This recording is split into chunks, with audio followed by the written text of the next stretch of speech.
moments later. Bismillahirrahmanirrahim. Assalamualaikum warahmatullahi wabarakatuh. Perkenalkan, nama saya Nur Ana Asis dari kelas IP 5A dengan NIM 10564110322. Saya merupakan mahasiswa semester 5 dari jurusan Ilmu Pemerintahan Fakultas Ilmu Sosial dan Ilmu Politik Universitas Muhammadiyah Makassar. Tujuan dari pembuatan video ini adalah untuk mengenal lebih dalam tentang pemikiran Antonio Gramsci tentang masyarakat sipil. Serta dalam video ini juga kita dapat lebih mengetahui apa saja karya-karya Antonio Gramsci. Antonio Gramsci sangat penting untuk dipelajari dalam konteks masyarakat sipil karena pemikirannya menawarkan cara yang mendalam untuk memahami bagaimana kekuasaan dan didominasi beroperasi, dalam suatu masyarakat, khususnya melalui konsep hegemoni. Gramsci memperkenalkan ide bahwa kekuasaan tidak hanya dipertahankan melalui kekuasaan atau kekuatan fisik, tetapi juga melalui dominasi ideologi yang terjadi di tingkat kesadaran sosial dan budaya. Dalam konteks masyarakat sipil, Gramsci mengemukakan bahwa kelompok dominan dapat mempertahankan kontrolnya dengan cara membentuk konsensus di kalangan masyarakat melalui institusi-institusi seperti media, pendidikan, agama, dan budaya. Ini disebut sebagai hegemoni, di mana ide-ide dari kelompok dominan diterima secara luas sebagai normal atau alami, meskipun sebenarnya itu adalah kepentingan mereka sendiri yang diutamakan.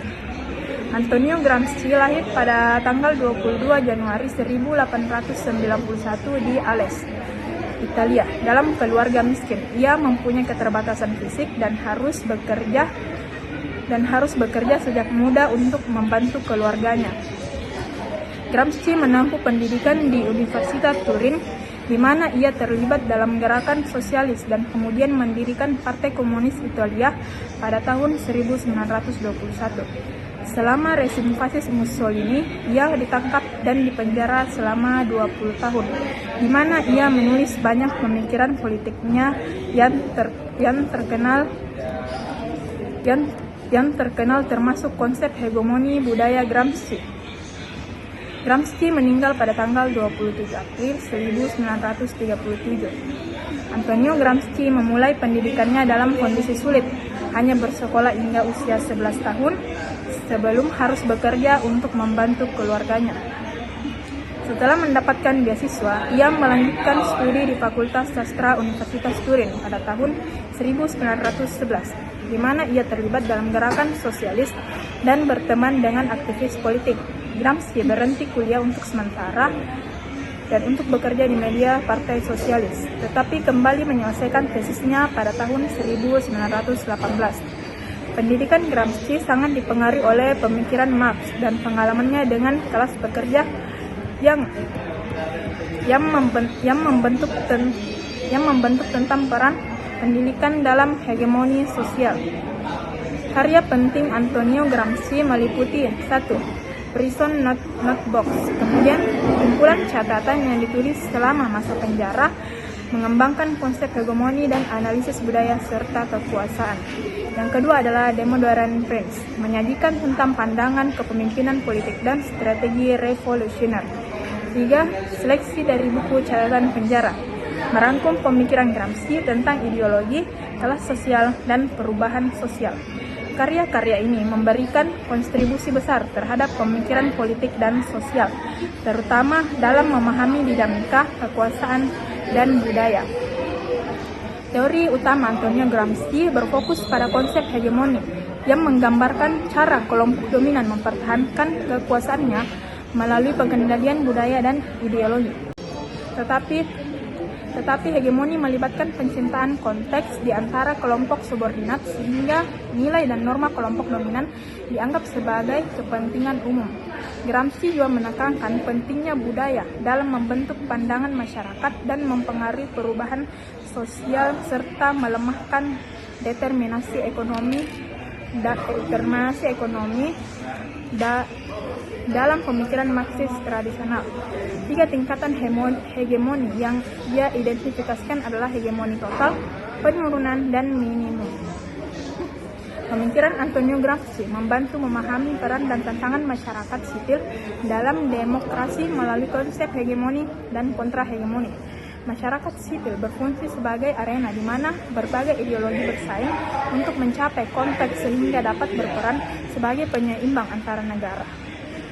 Gramsci menekankan bahwa masyarakat sipil menciptakan kesadaran kelas dan bertindak kolektif untuk melindungi otonomi dari intervensi negara.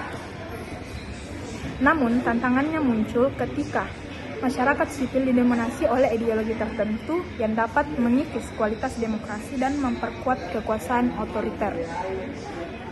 Pemikiran Antonio Gramsci, terutama konsep hegemoni, telah diterapkan dalam berbagai konteks modern. Media dan propaganda.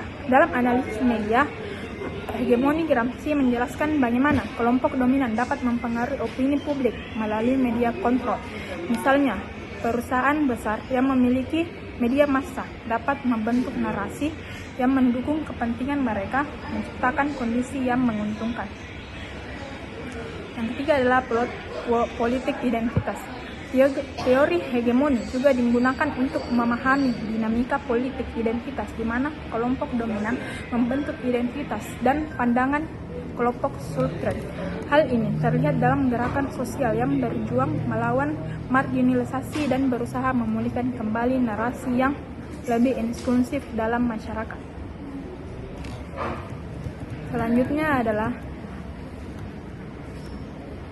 Antonio Gramsci lahir pada tanggal 2. Jadi kesimpulan dari semua yang telah saya paparkan tadi adalah Antonio Gramsci lahir pada tanggal 22 Januari 1891 di Ales, Sardinia, Italia.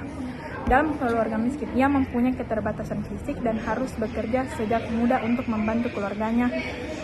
Adapun karya penting Antonio Gramsci yaitu meliputi Prison Notebook, The Modern Prince, dan seleksi dari buku catatan penjara. Adapun teori utama Antonio Gramsci yaitu Antonio Gramsci berfokus pada konsep hegemoni yang menggambarkan cara kelompok dominan mempertahankan kekuasaannya melalui pengendalian budaya dan ideologi, bukan hanya dengan kekerasan. Pemikiran Antonio Gramsci, terutama konsep hegemoni, telah diterapkan dalam berbagai konteks modern, yaitu media dan propaganda serta politik identitas. Antonio Gramsci adalah salah satu pemikir paling berpengaruh dalam teori politik dan sosial. Untuk memahami lebih dalam tentang konsep hegemoni dan peran masyarakat sipil dan dampak pemikirannya terhadap gerakan sosial dan politik modern, saya mendorong Anda untuk membaca karya-karyanya seperti Prison Notebooks dan The Modern Prince. Karya-karya ini tidak hanya memberikan wawasan mendalam tentang pemikiran Antonio Gramsci,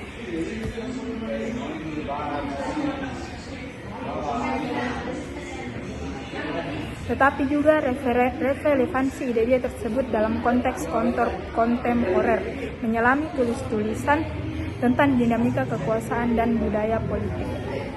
Jadi mungkin itu saja pemaparan materi tentang Antonio Gramsci. Mungkin kurang dan lebihnya mohon dimaafkan karena saya hanyalah manusia yang tidak luput dari dosa dan hilaf. Nun wal qalami wa ma yasrun fastabiqul khairat. Wassalamualaikum warahmatullahi wabarakatuh.